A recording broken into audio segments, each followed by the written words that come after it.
Hello and welcome to the Smart Divorce podcast. I am so delighted to be joined this afternoon by Sue Atkins. Sue has just in the last week launched her latest book, which I have here, and as you'll see, she has lots of copies behind her on her shelves. If you're watching on YouTube, you'll be able to see that. To introduce Sue to you, Sue is an internationally recognized parenting expert, broadcaster, speaker, and author of Amazon best-selling books, Parenting Made Easy, How to Raise Happy Children, and Raising Happy Children for Dummies. I think that's probably the one I need. As well as Can Do Kids Journal, Discover Your Confidence Superpower, and most recently, the Divorce Journal for Kids, which has just won an award, which is amazing. So we're going to talk to Sue all about that in particular. Sue is a parenting expert for Disney Family and records monthly podcasts and Facebook Live tea parties around parenting hacks. She regularly appears on award-winning flagship ITV show This Morning, Good Morning Britain, and Sky News, so you may well recognise her. She's also the parenting expert for BBC radio stations around the UK, and I'm so delighted that she's agreed to join me this afternoon.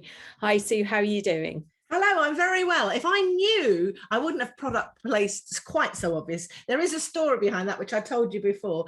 My kids don't make a fuss when I have a book come out. So they're meant to be coming home soon. So I just thought I'm going to put it everywhere. So when they walk through the door, they'll go, "Oh, well done, Mum." Because they don't make much of a song and dance of it. So I apologize, it's everywhere, but at least you get the message.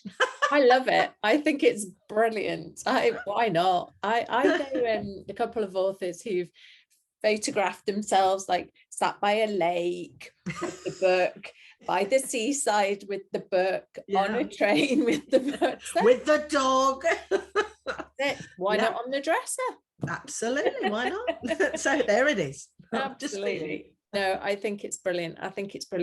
So the book arrived a couple of days ago with me, and when I saw your I saw it on Instagram, you telling us all about the fact that you'd launched it, and I desperately wanted to talk to you because we talk a lot in the podcast to people helping adults out through divorce, but very, very rarely are we able to find anybody to come and talk to us about helping the kids through. Wow. And loads of the people we work with want to help their kids and really struggle to figure out how. So tell me, first of all, how did the book come about? Oh, well, there's a story to that as well, actually. I was a deputy head and a class teacher for over 22 years. And I won't even go into the details of why I changed, but, my mum and dad died within the same year of each other. And I thought, oh, my goodness, what shall I do? And I need a new change and a new direction, a bit of a midlife crisis, maybe. And in that year group, between the year fours, there were 8-year-olds, there were 5 children going through a divorce.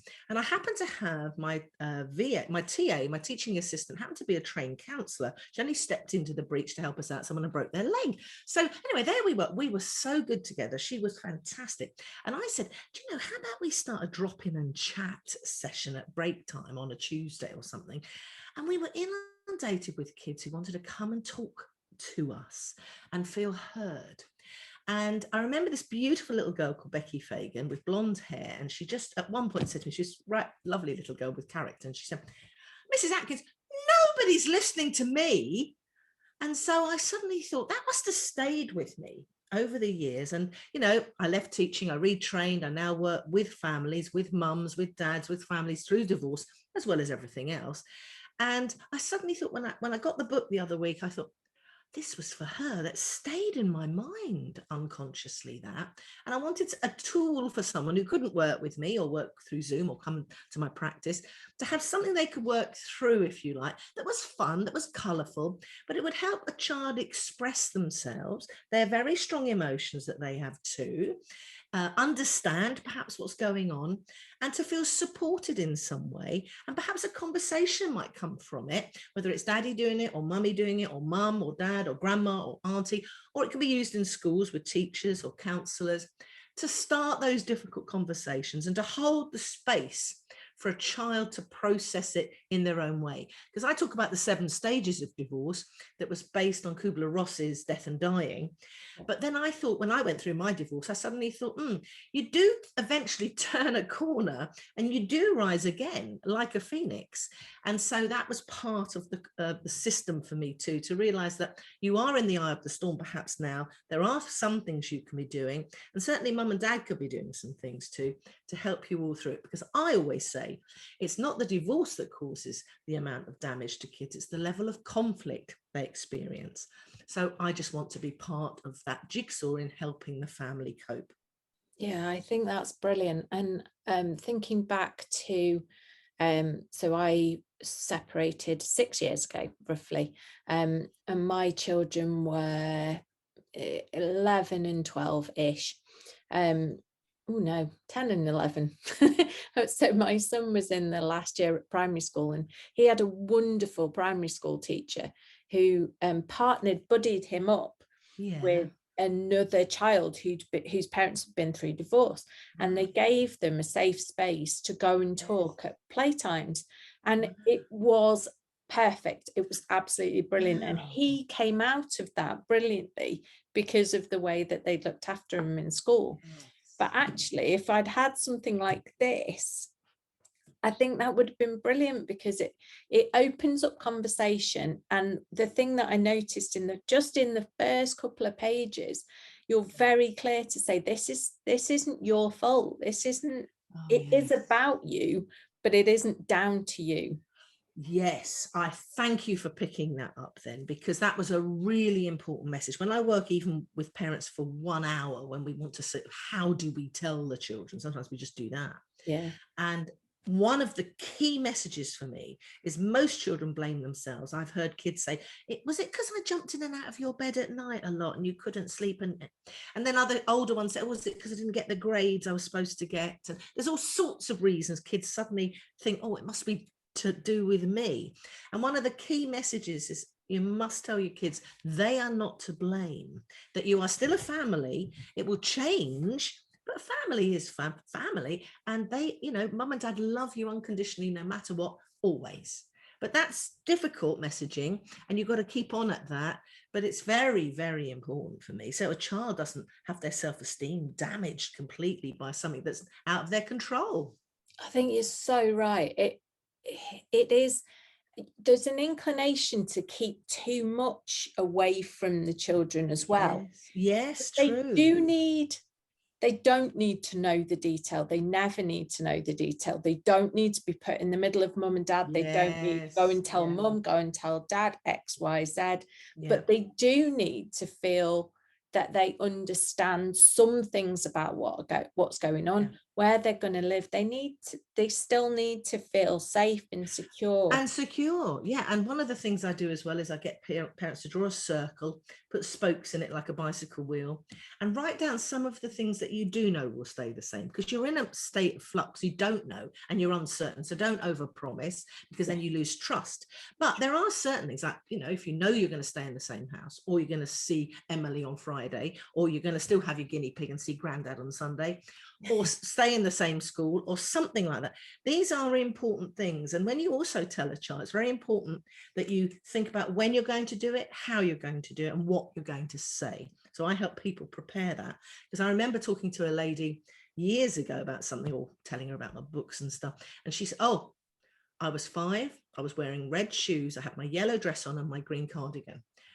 So she remembered exactly where she was when her parents, and what she was wearing when they told her. So we've got to get that bit right, and you can get it right. It is difficult, it is kind of challenging, it is enormously stressful, but if you have a bit of paper sometimes with a few bullet points, not loads, it helps keep you kind of grounded and kind of centered when you're going to get very emotional. And if you can do it together so that they can see at least there is something going on between you, that you can put them in the center.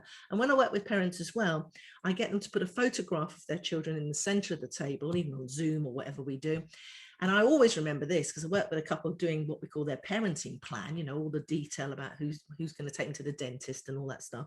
And the guy said something, and then I said, well, what do you think Ruby will say about that? No judgment. I just asked him to look at her, and he, oh my God. that's not a good idea. So that again centers you about what is the focus here, who's important here, because they obviously weren't getting on, and that's why they're getting divorced.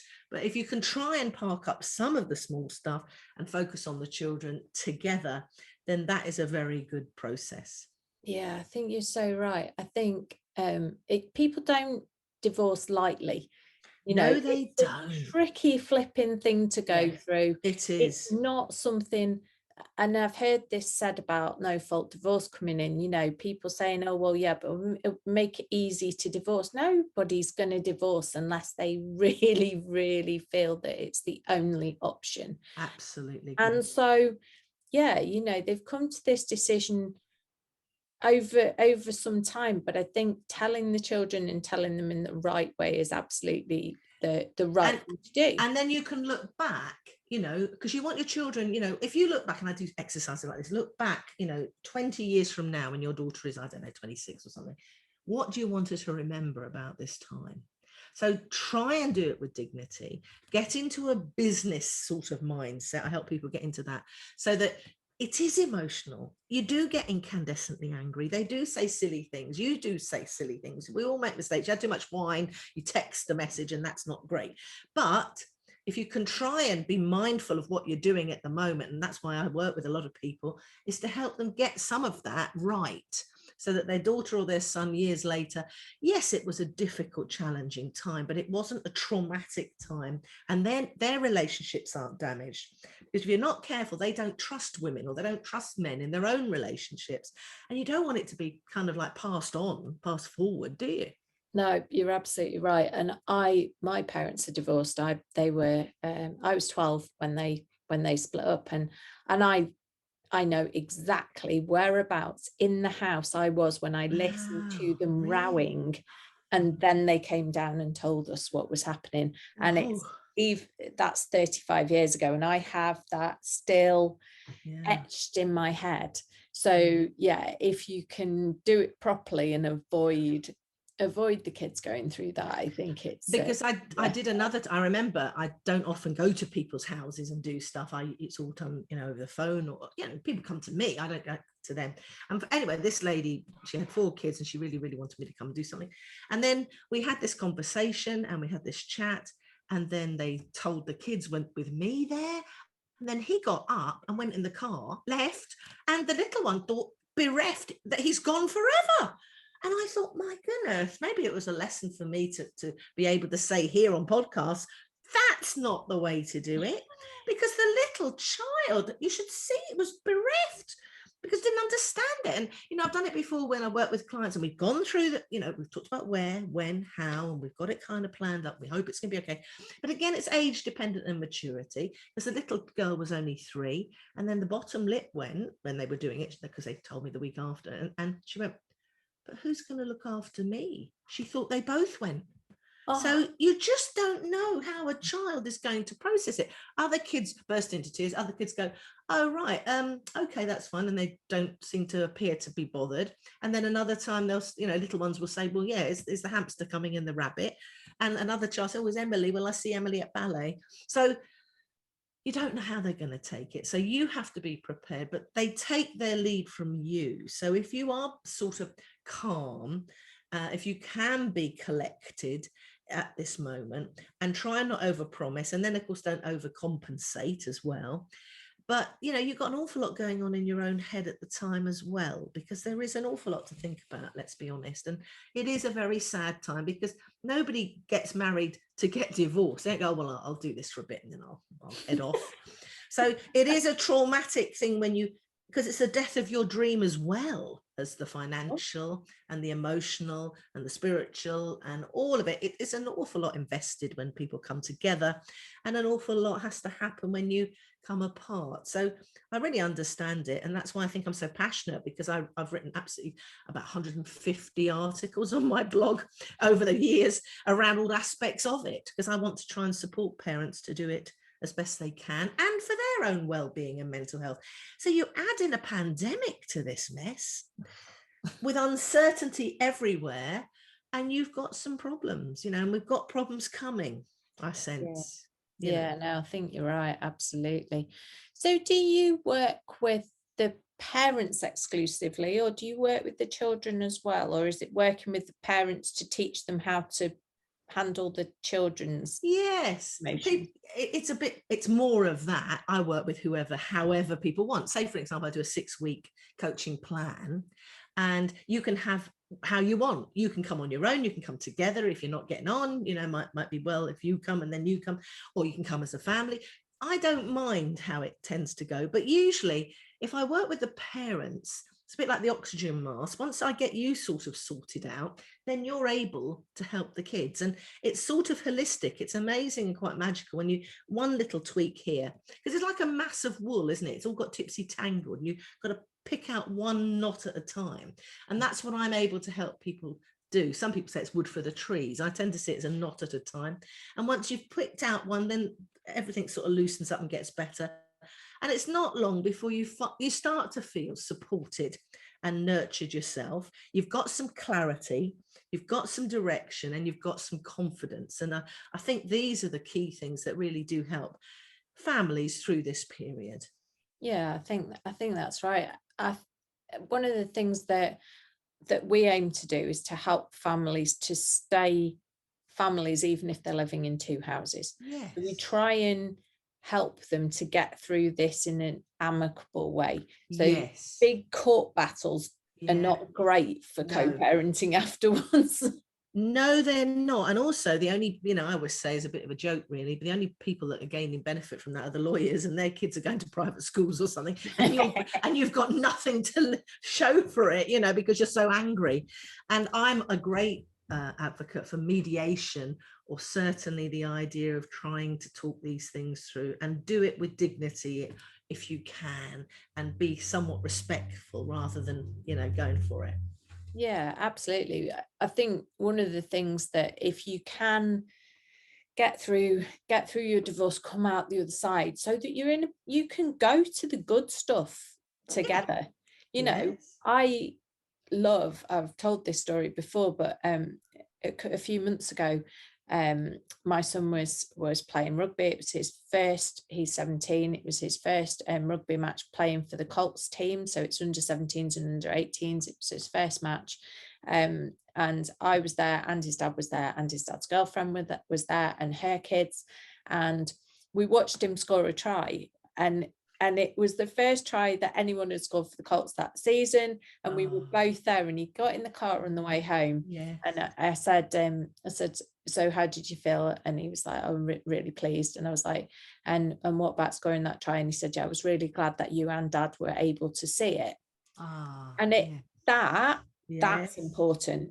Both being there for those seminal moments in your kids' lives, whether it's a rugby match or a dance show, a sports day, a graduation, or even a wedding. Yes. If absolutely. You can get through this properly and nicely, and get all your head sorted out, like you said, get your gas mask on first, you get to enjoy all this stuff at the other side. And that's not easy, but it's important. And I think people can do it over time. You can't, when the first thing happens, the fallout is enormous. It really is. And you're not going to be friends, are you, during this period? Let's be really honest. But as you've said, over time, if you have that intention, what a magical moment I would call that for you and your son, and for your ex, and for everybody. It shows that these things can be done, and done well. And a child will, say, oh, I'm so glad you were both there. That's lovely. That's really great. Yeah. I make it very clear to say that we did not have a beautiful straight line, lovely divorce where nothing, where there were no battles with it. And, this was not a perfect straight line. It was a roller coaster, like it is for everybody.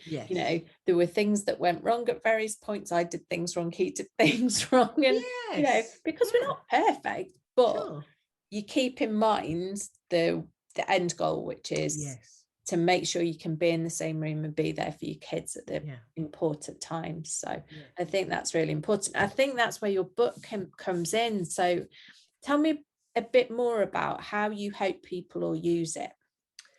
Yes, well, you dip in and out of it. It's that sort of book, and that's the activities are there to get kids expressing themselves, thinking. I talk about change because life is all about change, isn't it? There's a little activity of, you draw yourself as a toddler and then you kiddie, and so the idea being that change is happening to you as well. Then go on to the other stuff, and then we do come up with, when you feel sad. When you feel angry, and how to handle it. I'm very practical.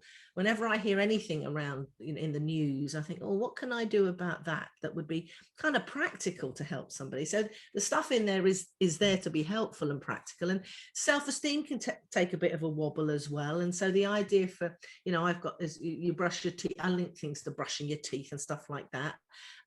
Because you do that every day. So the first thing you can do, I mean, it's in my Can Do Kids journal as well, where you brush your teeth and you look in the mirror and you say what you're good at. And you start off, feeling a bit silly. You can say it out loud. I think it's quite good to say it out loud. But you'll dig a bit deeper the more you do it. And it's not just about, I'm good at maths and I'm good at fractions and all that. It's about I'm kind to my sister and I do my best and I always tidy up after myself and I take responsibility. It goes on, depending on the age of the kids. And then at night, to be grateful, because we have, all of us, so much to be grateful. If you look for the bad stuff, if you look for a weed, you will always find a weed. If you look for a rose and a flower and you water it, then it will blossom and it will bloom. So I help children with all of that side of things too, their well-being, their mental health, how they see themselves and how they express themselves. And, then they can have these conversations sometimes, or they can keep it private if they want to work through it and keep it like that. Some kids like to do that kind of stuff. Yeah. But it's a safe space. Do you know what I mean? I remember a kid said to me, oh, it's a box for it's kind of like a box for your emotions, he said. Oh. And I thought, okay, it sort of is in a way. You can dump anything into it. And I've written one actually on my website. It's Surviving to Thriving. For women in particular, to have that same principle, the journal idea, ask questions and have inspirational bits in there so that you can, vent if you want to last thing at night, or look at what went well this week with your kids that will keep you upbeat and floating up rather than sinking down and help you be unsinkable. So yeah, all sorts of things really to try and be practical to make sure a child feels heard and supported. Yeah, I think that's brilliant. So kids can use this on their own. They can put their own thoughts on it, lock it away somewhere and hide it, stick it in the mattress. Yes. But it can also be used with them. Yes. So yes. I had a look with my daughter. So my daughter's 16 now. So she may be a little bit probably old, on the older side for it. Yeah. But I said I wouldn't just come and have a look at this with me, because I am lucky enough to be talking to the author, and I just want to have a look through and see what you think.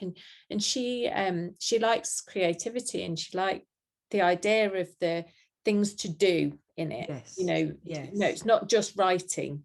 No, because kids don't want they do enough writing at school, don't they? And the whole idea is I'm trained in NLP by Paul McKenna and Dr. Richard Bandler, so I'm using some of those techniques in the way I do it and trying to make it kiddie friendly, drawing badges or drawing this or coloring that. So there's a bit of everything in it, so that it's for those of you that don't write it all down. No. But then what I do like is it's not just because I was the least creative child that you've ever met in your life. If you'd told me I've got to draw things, I'd be like, oh yeah, no, it's not that either. So there are things, you can do as much or as little as feels comfortable to you, can't you? Dip in and out of it, put it away for a week or two, bring it out again maybe. So you can use it absolutely how you want to use it, and be guided by your child as well. Don't say, right, come here, we've got to do this after your homework. They're going to love that. No, it's not that. It's to have a bit of fun with it, Yeah, absolutely. And so we talked before about, so I said I had a look with my Zoe, who's 16. What age is it aimed at? 7 to sort of 13, really, I'd say. If you're a bit younger, do it together with mum. And of course, I like the whole idea of going alongside your kids. So mum and dad can go alongside you when you do it, or you can do bits on your own, or, can throw up stuff to talk about. But round about the 7 to 13, and like you say, 13, you push it to 14. Someone else said to me, oh, you know, my son's 14. But it's really that sort of primary school sort of age child, really, I think. But there are exercises in there that even as the adult is going alongside, they're doing some of that work. And I like that idea, that I think it's important to do your work. I used to say, you don't carry your baggage and then give it to your kids. So do some work on yourself as well, which I think I like working with people one-to-one on that when I do that. So that, you know, don't confide in your 13-year-old about stuff that they shouldn't hear or don't need to know. You know, that they're not your friend, they're your daughter or your son, and they don't really need to know this stuff because it shouldn't be there. And then but it helps sometimes, because it's great to go around to friends with a bottle of wine, isn't it, and then slag everybody off and join the pity party. And there's space for that, of course there is, you know, and they'll go, yeah, oh, terrible bloke, Not in the book. she's awful. But you've got to move yourself forward, or you can end up bitter and twisted, as I say, and that's not good for your soul, and it's not good for your kids' soul.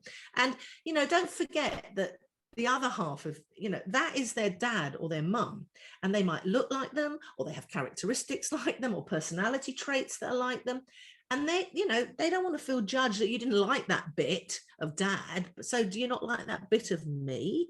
Because it doesn't make logic, but that's how kids might see it. So be careful what you say. And I remember my friend went through a divorce a long time ago, and I admired her. She was a teacher, and she still is. She had 3 kids, and she never once what I call slagged off or criticized their father in front of them, right?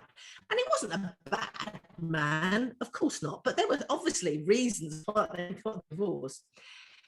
And she never said anything until I think her son was about 19, going to exam. He got a phone call from his dad. He got annoyed with dad about something or other. He then had seen it for himself, and she didn't go down that route again, but she just held the space and thought to me privately. So he got it in the end. You can see that bit. So, you know, it's a good thing not to give that burden to a child, because they don't know what to do with it. No, I think you're right. And you chose to have children with that person. That was your decision. So there must have been that time where you thought well of them. And I think it's worth bearing that in mind as well. It's something we were kind of discouraged as children from remembering back to the good times that we'd had as a whole family. And it's something that I try and help my kids to remember the good stuff that we had as a family, because that's it's lovely. not all rubbish. That's important. Yeah. No, and that's like when you even talk to kids about, you know, they fall out with friends. And so you still have a happy memory. Do you remember that time we laughed? And wasn't it funny when that happened? And they are the bonding moments actually in a family, actually, truthfully. And of course, yes, it was tough, some of it, but there were some lovely things too. And you need to take that with you, because then I think you're more balanced, and the children are then more balanced in how they view things. Yeah, definitely. That's a lovely thing to be able to do. Yeah, no, I think you're absolutely right. You talked, and I just want to touch on this briefly, about parenting plans. And I think they're vital in moving through divorce. And when we're talking to clients at all, is you start sorting your emotional stuff out before you even think about trying to make any decisions about anything else. But having kind of got your own gas mask on and sort of got your emotions starting to be in track, one of the things I think it's quite important to do quite early on is the parenting plan. Would you talk a little bit more about what sorts of things you would include in that? Yes, there's one on my blog, actually. If you go and put in Sue Atkins parenting plan, I put an example up there. I mean, I suppose people can just look at it and make their own. but it's comprehensive. You know, you look at the practical side of things. Then you also look at medical sides of things. If your child's got additional needs, you know, you need to have that planned in. What happens at Christmas? What happens at, you know, a special festival, or your birthday or their birthday? How are you getting? The more you sort of plan up, and you can't plan forever, it's like a birth plan, isn't it? You know, when you go into the hospital and you go, oh, tear that up, that didn't work, that wasn't happening. But a parenting plan is at least a structure, and you've got somewhere to kind of look at, and it's a roadmap, in my mind. And of course things change. Of course you have to be flexible, and I've got to do this on Wednesday. Could you have the children, and could you help me, and all of that. So, but it does cover all sorts of things, like where do you want them to go to school? If they're very young, you need to sort of think about if one of you wants to send them to a certain school, or you start to think you might move away or something like that, then you have a framework to hang everything on and then negotiate around. And it gives you a sense of certainty in some aspects, which is reassuring and rather grounding. And as you must know, because you then do, because I think what ends up happening is you're worried about the finances and the kids. They're the two things in the end, I think. Yep. And I think, and everything hangs on sort of that. So what you do, the work you do with people, is vitally important. And I think you're right. You've got to kind of sort out your baggage or your emotions to a point. And then don't just concede and stuff like that, because you do have to look after yourself 20 years from now. And I, again, had another friend who went, I just, get shot of him now, it's done. But then she ended up taking out a mortgage when she was 56, because the eldest one turned 18. And, it's a burden on her now, because she wouldn't think about the bigger picture long term. So getting advice from people like yourself is so important, actually. But you panic, don't you? You think, I haven't got any money. Can I talk to someone like Sue? How much she's going to be? I've got to talk to you, financial advisor, and all this. But actually, a sensible person, it's not because I'm drumming up business here.